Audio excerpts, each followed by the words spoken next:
Hi friends, happy Wednesday, February 2nd. I'm Father Bill Hill at Holy Spirit Catholic Community in Rock Springs, Wyoming. Nice to use a little technology and just take a moment to be with you today. I'll give you a daily reflection on the reading, especially the gospel. The readings are linked in the sidebar. Read them prayerfully and then turn off the screen. Spend some time with God, all right? Today is the Feast of the Presentation. I can't believe it, but it's already 40 days after Christmas. And as we'll read in Luke's gospel, this is the 40th day, sort of a celebration. This is the Feast of Candlemas. I think that there used to be a blessing for candles. Actually, I think that in the new missal, you can do a bit of a procession with lit candles. Tomorrow with St. Blaise, we'll take candles and we'll bless throats. Just that reminder of still the light of the world coming into our midst. Here at St. Cyril and Methodius Catholic Church, we do have a presentation window that has Simeon and Mary and Joseph and a couple of turtle doves in a cage as well. If you get over here to SCM sometime, you can check out that window. Okay, you maybe are here, and I'm just going to give you a reflection on the gospel. I think that it's fairly rich, and if you want to pray with the first reading and the psalm and the second reading, that's wonderful as well. But the gospel is the story of that 40th day. Mary and Joseph bring the baby Jesus in arms into the temple in order to offer the sacrifice that's called for in the law of Moses. One thing to let you know, Pope John Paul II made February 2nd the day of prayer for consecrated life. So that's all the folks that have dedicated themselves completely to God, especially religious, but there are other ways that lay folks will live the consecration as well. And I think that this is especially because of Simeon and Anna, these two who absolutely live in the presence of God. And Anna especially, who lives in the temple day and night, worshiping the Lord with fasting and with prayer. So spend a little bit of time today as well praying for people in consecrated life and those that the Lord is inviting into consecrated life. Okay, so Mary and Joseph fulfill the law of Moses. It's always important for us to remember that Mary and Joseph and Jesus and all of those disciples were observant Jewish people who followed the law. Unfortunately, because of the way that the Old Testament and anti-Semitism have been used in the Christian community, it is so easy for us to other Jewish people. And so it's good to remember again that Mary and Joseph and Jesus and all of these are following the law of Moses and are worshiping God in this way.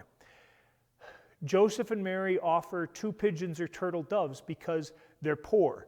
They can't give the more robust sacrifice. And I did not look up in the law of Moses what would be offered on the 40th day for the first male child, if it was, a goat or a heifer or what. But they're offering 2 turtle doves or pigeons because they are poor.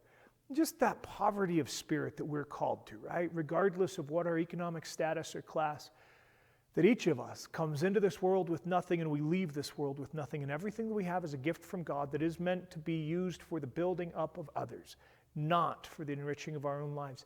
Perhaps we enter into prayer in duty, doing what has been asked of us, like Mary and Joseph. Perhaps we enter into prayer that experience of poverty, that we are not our bank account, we are not our status, we are not our class. We are poor, wretched sinners who have been loved by God and called to share with others. And especially in a month's time, we will remember that in particular with the ashes on our forehead. Simeon.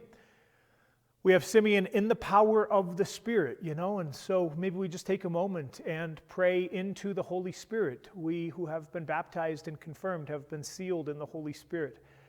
Do we live out of the Holy Spirit, to ask the Holy Spirit to work in us and through us and to lead us and to pray within us?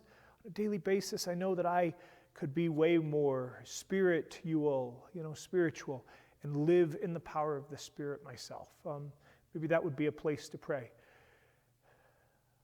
Letting go.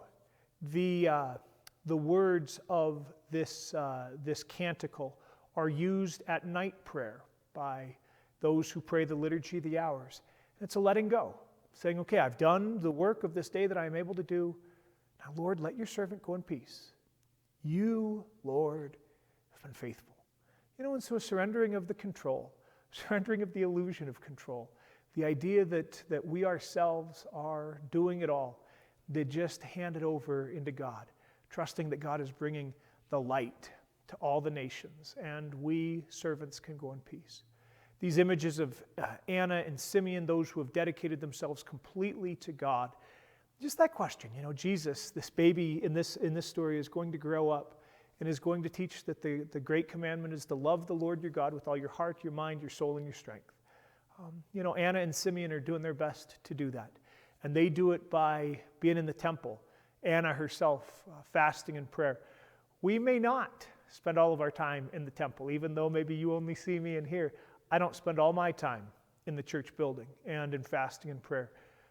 All of us are called to particular forms of life.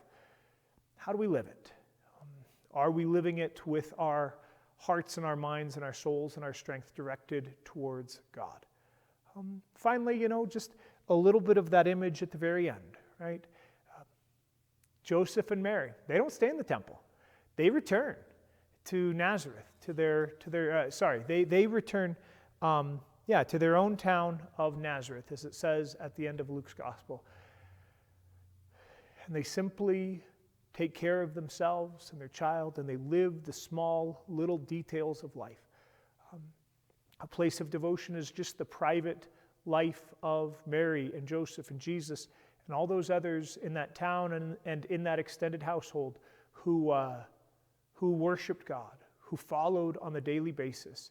And for us, it might just be the small little things of our life, the daily practice of service, of love, of connection, of prayer, of self-care, living for God and trusting that God's present in the midst of our daily lives. All right, plenty of things in that gospel passage that might resonate for us.